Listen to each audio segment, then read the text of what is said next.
நெரிசல்ல செத்த 40 பேருக்கு பணி நிரந்தரம் கொடுத்த முதலமைச்சருக்கு அந்த தொழிலாளர்கள் எங்க ஒரு 15,000 பேருக்கு பணி நிரந்தரம் பண்ண முடியாதா?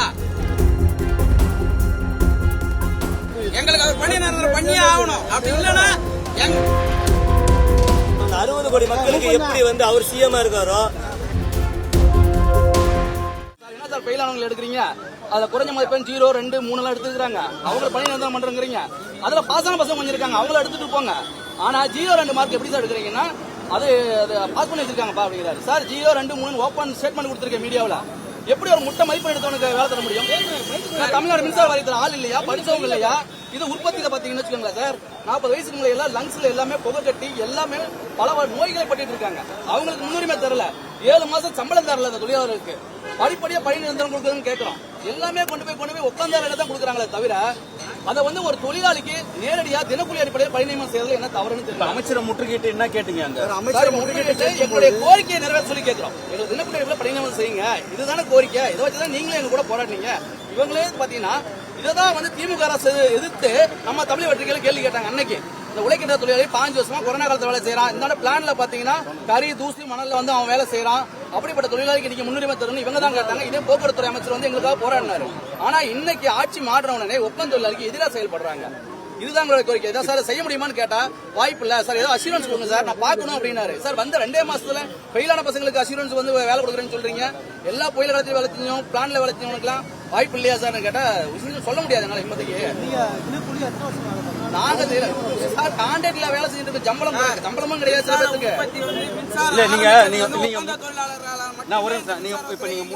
சொல்லுங்க சார், ஒன்னும் பிரச்சனை இல்லைன்னு கேட்டோம். அதுக்கு அவர் சரியான பதில் சொல்லல. நீங்க போராட்டம் பண்ணியும் பதில் சொல்ல முற்றுகிட்டு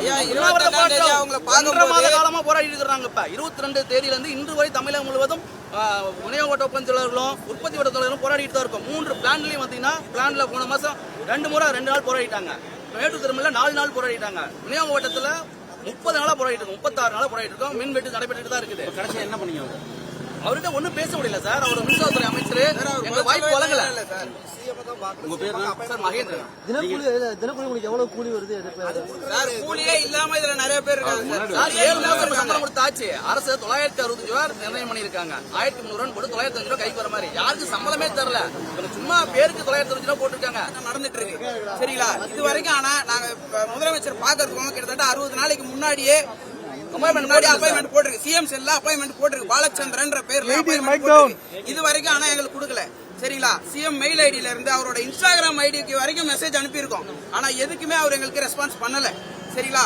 இப்போ நான் அந்த மின்சாரத்துறை அமைச்சரை வந்து 29ஆம் தேதி பார்க்கும்போது 1 மாத காலத்துல உங்களுக்கு நல்ல முடிவு வரும்னு சொன்ன அந்த அமைச்சர் வந்து 4 நாள்ல என்ன சொல்றாருன்னா 7 மாத காலத்துல ஒப்பந்த தொழிலாளி இல்லாம டிஎன்பிசி மூலியமா ஆளுங்களை எடுப்போம் அப்படின்றத அறிவிக்கிறாரு. அதை இப்ப கேட்க போனா அவங்களுக்கு எப்படி நாங்க பதில் சொல்றதுன்னு கேக்குறாரு. ஒரு அமைச்சர் சொல்ற பதிலா இதெல்லாம்? நாங்க வந்து முதலமைச்சரை சந்திக்கணும், அவரு எங்களுக்கு ஒரு நல்ல முடிவு கொடுக்கணும். அதை பிடிக்காம நாங்க உங்களுக்கு எப்படிங்க பதில் சொல்ல முடியும்னு கேக்குறாரு.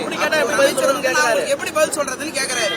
எங்களுக்கு அவர் ஒரு எங்க துறையை சார்ந்த அமைச்சர், நாங்க தேர்ந்தெடுத்த அமைச்சரும் முதலமைச்சரும் எங்களுக்கு இந்த பதில் வருது. வழக்கமா அறையில தானே போய் பாப்பீங்க, வழியில முட்டுக்கிட்டீங்க. அவரு பார்க்க போறதுதான் வழியில வந்துட்டாரு. அவரு நாங்க அவர் அறையில கூட்டு போயிட்டு இருந்தாங்க. அப்பதான் வழியில வந்தாரு, பாத்துட்டோம் சரிங்களா? பார்க்கும்போது இந்த பதில சொல்லிட்டு கிளம்பிட்டாரு.